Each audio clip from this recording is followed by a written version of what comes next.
Welcome back, everyone, to the GSMC Fantasy Sports Podcast. And I must say, this segment for me is very special because I'm making a huge risk here in terms of presenting this sport to you on the GSMC Fantasy Sports Podcast. It is my favorite sport in the entire world, and most people outside of America's, at least, favorite sport, the beautiful game of football. I am so thrilled and happy that I'm able to present this to you guys. We're going to be looking at the betting odds for the top 10 favorites for the upcoming Euros tournament taking place in Germany. So, without further ado, let's get right into this segment. I'm so happy that I get to do this with you guys. And let's just pull this up right now and get right into it. Starting off, with a team at number 10 that I've really appreciated over the past years as a soccer fan. Just seeing their growth and this golden generation proved to be one of the most exhilarating in all of sports. A feel-good story at the number 10 spot for this upcoming Euros in Germany, the Croatians. Now, the Croatians, over the past couple of years, have proven that a small country can really come together and make magic happen. 2 semi-final appearances in the past 4 tournaments for this Croatia team, and it's mainly down to a midfield maestro in Luka Modric, who is an ageless wonder. He's been doing it for so many years, but now in this tournament specifically, I'm really interested to see how Croatia begins to transition from a guy like Luka Modric, who has been so reliable over these past couple of years, to a team that should get younger. Obviously, we can see that in their backline. Josko Gvardiol is already becoming one of the best defenders in the world, so versatile in his first season at Man City, becoming one of Pep's most integral players in that backline.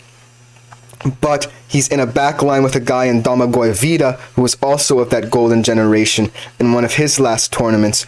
So I'm really looking at Croatia to be one of the sentimental favorites, but I'm fading this Croatia team just because of the talent and youth in this tournament specifically. But if you do want to go for the sentimental favorite in this tournament at plus 4,000 for Croatia, by all means, I wouldn't be mad if you put all your chickens into the basket of, or eggs into the basket of Croatia, because of the fact that they have made magic happen. They've been miracle workers in this tournament. And it's their last hurrah with Luka Modric, so look for them to maybe surprise again. Coming in at the number 9 spot, we have another kind of underdog story in Denmark. Now, this is a very emotional squad, mainly due to the fact that this is the first tournament that their own midfield master, Christian Eriksen, will play after suffering a cardiac arrest at the last Euros. So obviously, there is going to be a ton of emotion and that underdog mentality surrounding this team because of the fact that they are playing for Christian Eriksen. This team does not have that many known faces. They have a goalie in Kasper Schmeichel, who has been one of the best international goalies over the past couple of years. And they have guys like Pierre-Emil Højbjerg in their midfield, and a young guy in Rasmus Højlund, who wants to make that transfer to be the top premier striker, one of the top premier strikers in world football. But ultimately, this is a Denmark team that, coming off a very disappointing 2022 World Cup, where they were out in the group stages, is looking to ride that wave of momentum and emotion that they had in the previous Euros, where they went all the way to the semifinals, to the top again. And I really like this team. I think I'm going to fade them, though, at 3,500. There really isn't that much value. I think that they will struggle yet again in this tournament. But I really do like this team, and I hope that they can pull through for Christian Eriksen and at least get to the latter stages of this tournament. Coming in at number 8, probably one of the best backlines in world football, in my opinion, with a lot of interesting players in the Netherlands. I think the Netherlands, like I said, are a squad that is so well structured and defensively and offensively as well, although there are a lot of questions surrounding whether or not a guy like Memphis Depay can still be a top striker for a team that wants to be a tournament favorite. I'm really high on this Netherlands team, though, mainly because of, like I said, their back line. They have two of the best center backs in world football in Virgil van Dijk and Matthijs de Ligt. I think that one of the big questions in terms of defense is who their goalie will be. Last tournament in 2022 World Cup, they relied upon Andries Noppert of Heerenveen as kind of surprise pick for that goaltending spot. But I kind of want to see how this team that really hasn't had a prominent goaltender will translate to a tournament where they are expected to be one of those teams that can make a push at least to the semifinals. In my opinion, they are a well-structured team, but right now I think at 1600 they are interesting value, mainly because of the fact that they have one of the strongest defenses in the entire tournament. Coming in at number 7 is our defending Euro champions in Italy. This is definitely a squad in transition, mainly due to the fact that they lose their stalwarts at the defensive back line in Leonardo Bonucci and Giorgio Chiellini. Kind of this Juventus to Inter transfer from their back line. We now see all Inter back line to my understanding, where you see Leonardo Bonucci and Giorgio Chiellini exit, and guys like Alessandro Bastoni and Fede Di Marco, who in my opinion is one of the most underrated left backs in world football, come into this squad. And also another exciting player makes his second tournament appearance for Italy in Federico Chiesa, one of the best wingers on his day when he's fully fit, one of the best players at the last Euros, a huge part of why Italy won this Euros. But in my opinion, they are a kind of team where they're kind of losing their glory a little bit, because they're kind of a team that I really respect due to the fact that they have a squad that wants to get younger. They want to transition from the Chiellini-Bonucci era to an era where you can get more exciting players in your back line. They do have one of the most exciting young goalkeepers in world football in Gianluigi Donnarumma. I think that ultimately, though, at 7 is the best value for this squad. I think that they could reach the semifinals, but I see them going out in the quarterfinals at best. At plus 1600, though, they are kind of a good value in my opinion, and be sure to look out for a lot of Italian players to try and make their impact. Like I said, Federico Chiesa will always be good in tournament-style football. Guys like Domenico Berardi, Manuel Locatelli. I honestly believe that Italy, while not necessarily at the level they were in 2020, they certainly can be a very entertaining side to watch. Coming in at number 6 in terms of betting odds is another squad that's kind of past its golden generation. Their window is closing rapidly, and a side that I would fade immediately at plus 1400 is Belgium. Obviously, they still have Kevin De Bruyne in their midfield, and a midfield with Kevin De Bruyne is exponentially better, but they don't really have any more of their high-profile stars like Eden Hazard. He's gone from the team, and now they're kind of in this weird place where you have like these young guys coming into the squad like Leandro Trossard and Axel Witsel and Timothy Castagna, but they really aren't a team that scares me, really. When I look at the teams above them in these rankings, they are teams that have like very creative attacking players, and right now Belgium really only has that one guy carrying over from the golden generation to a new generation of Belgian football in Kevin De Bruyne. That being said, I do think they have certain talents like Trossard, who had a great year domestically this year at Arsenal. And Axel Witsel is a very underrated defender / midfield hybrid player. So I really think that Belgium is one of those squads that's kind of weird. I wouldn't place all my eggs in one basket concerning Belgium in terms of betting, but I still think that they can make noise. They are a knockout stage team in my opinion. I don't expect them to go out in the group stage, but I think they will fall in the round of 16. So fade Belgium, and let's just see how this new look Belgian squad can build around a player of Kevin De Bruyne's caliber, and we'll see with them. Coming up next, though, is a team I'm very high on, and are a dark horse in this tournament, and one of the most technically gifted squads in the entire tournament, in my humble opinion, with Portugal. Portugal is going to be a squad to watch out for in this tournament. They have a player in Bernardo Silva, a wizard on the wing, can cut inside, one of the best cut-and-shoot players in the world, one of the most technically gifted players in the world, such a joy to watch at Manchester City, a team that everyone hates, but I can't hate a player like Bernardo Silva.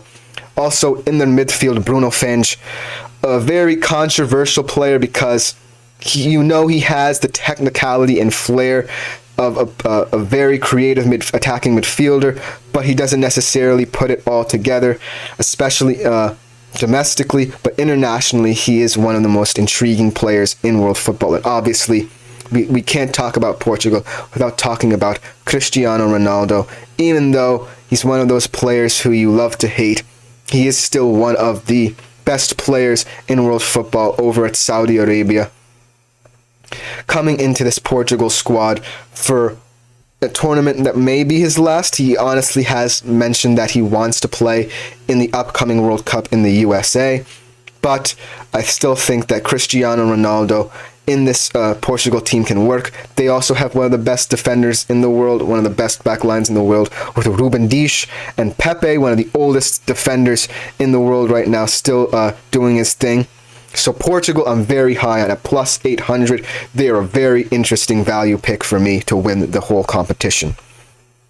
But getting into the top four right now are four exciting teams who I think are the best in the world and the cream of the crop considering this tournament. Coming in at number 4 are the Spaniards at plus 700. The Spanish are a squad that always is one of the most entertaining, exhilarating squads to watch in the world. They really play some beautiful brands of football. However, they are kind of transitioning from that, but they still have that kind of mix of youth and experience coming through their ranks that I'm really excited to see in this tournament. Looking at some of their youthful players, they have two fantastic midfielders in Pedri and Gavi, who are really creative assets to this team. They bring in a young teen in Lamine Yamal, making his national team debut for the Spanish, who's a very exciting winger for Barcelona. I would love to see him progress at Barcelona. I'm really excited to see him make his national team debut and tournament debut. But they also have experience in the positions. Obviously, looking at the attack is where all the question marks are going to be because they haven't had an established striker in quite some time. So looking at this attack, you have guys like Dani Olmo on the wing, a very exciting winger. But also, you have a very questionable striker who to rely upon, Alvaro Morata, who domestically and internationally has really struggled to score and produce goals for the Spanish side, who really wants to have a nice possession-based style of football implemented. But overall, looking at the Spanish side, I can see why they are ranked this highly in terms of betting odds at plus 700. I think that they can make a nice little run to the quarterfinals. I don't think they can make it to the semifinals because these top three teams are, in my opinion, better than them. But I still think they're an interesting value pick in terms of betting odds. Coming in at number 3, my favorite team in the world, one of my favorite teams to talk about as well, the German squad, the host country for this Euros tournament.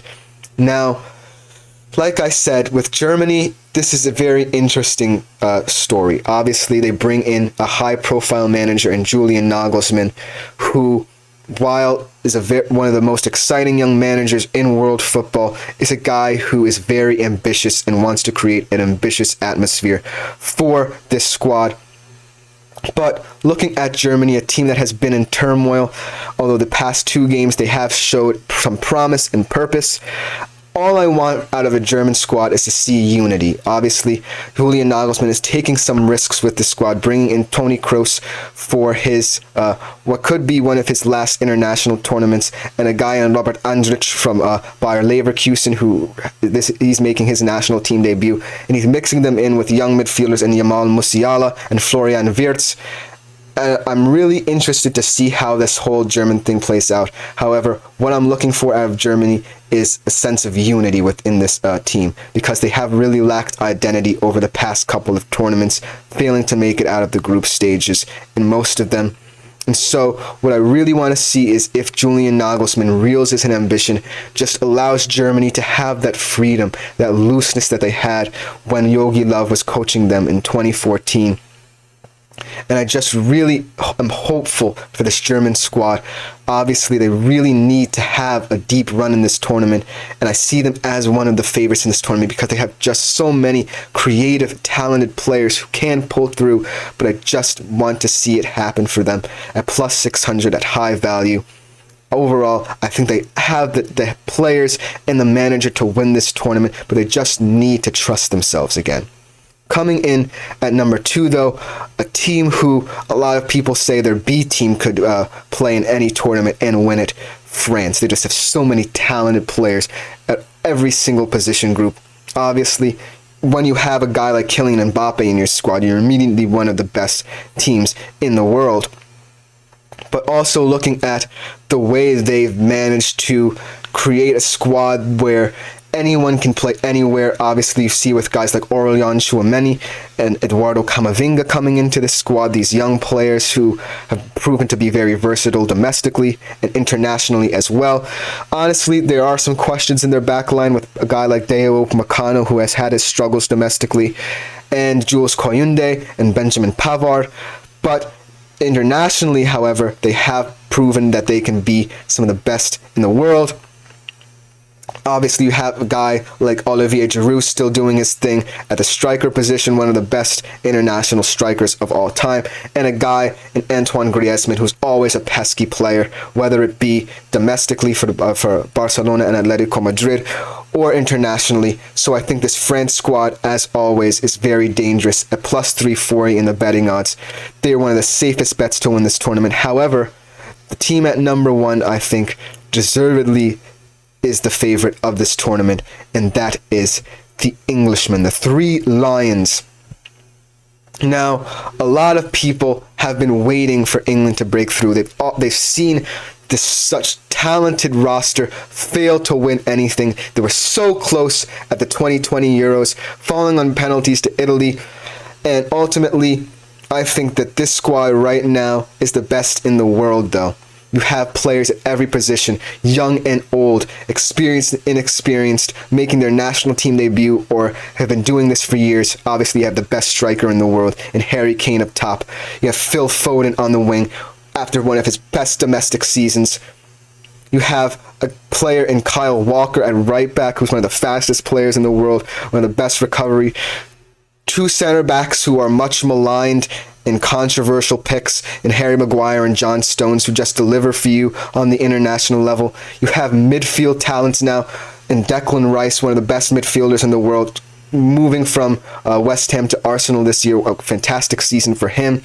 And young players as well in Kobbie Mainoo, who looked like an established star at Man United already. And Cole Palmer, Cole Palmer, making a stunning move from Man City to Chelsea, one of the signings of the season for Chelsea and a reason why they are in Europe. But when I look at this England squad, I really think that they are the squad to really overtake France now as Europe's best side. They are starting to become a team that also can have their B team go out in the pitch and win games. So I'm really excited and thrilled that England are one of these teams now looking to break through, win their first major tournament in such a long time, over 56 years of hurt. Never stopped me breathing. England, look for them to be at least a finalist in this year's tournament. That's my bold prediction, sitting at plus 300. Another safe, fantastic bet if you are looking to bet on the Euros. That should just about do it. It was my pleasure to bring to you a segment about the beautiful game making its debut on my podcast. But coming up next, we are making another debut with a sport in the WNBA, specifically the Rookie of the Year debate between number 1 and number 2 picks, Caitlin Clark and Cameron Brink. Should be a very intriguing segment.